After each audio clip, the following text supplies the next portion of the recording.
Back again for another mini message. Hope you guys had a great weekend. And today is verse 35 and 36 in Genesis chapter 30. If you didn't watch last week, I really recommend you go back and watch last Friday and last Thursday, because this is really a continuation of the story, and it just stretches out over the course of these short videos. But verse 35 tells us that very day Laban went out and removed the male goats that were streaked and spotted, and all the female goats that were speckled or spotted or had white patches, and all the black sheep.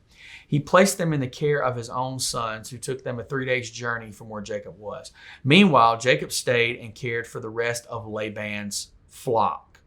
Okay, so the deal that we talked about on Friday was Jacob would get the streaked, speckled, spotted sheep, goats, and the black sheep. Well, before Jacob could go and inspect the flocks and separate out, Laban sent his sons and said, "Boys, get them all and take them. Get out of here." So they took them 3 days away and tended them themselves, so that Jacob had nothing to do. There were no animals to take for his own flock to start it. So Jacob has said he would care for the large flock made up of all the solid colored animals, and Jacob would just take this little piece for himself. So Laban here was just such a low-down crook. There's no other way to put it.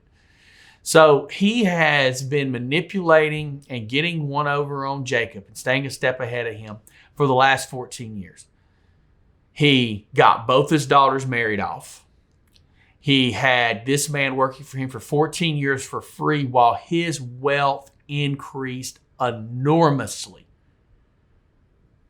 And now, when we look at tomorrow, it's finally going to be time for Jacob to get one step ahead, and he's never going to be behind the 8 ball with Laban again. It took him a while, but he finally learned to get one over on the guy that tricked even the trickster. You guys have a good day, and we'll see you tomorrow.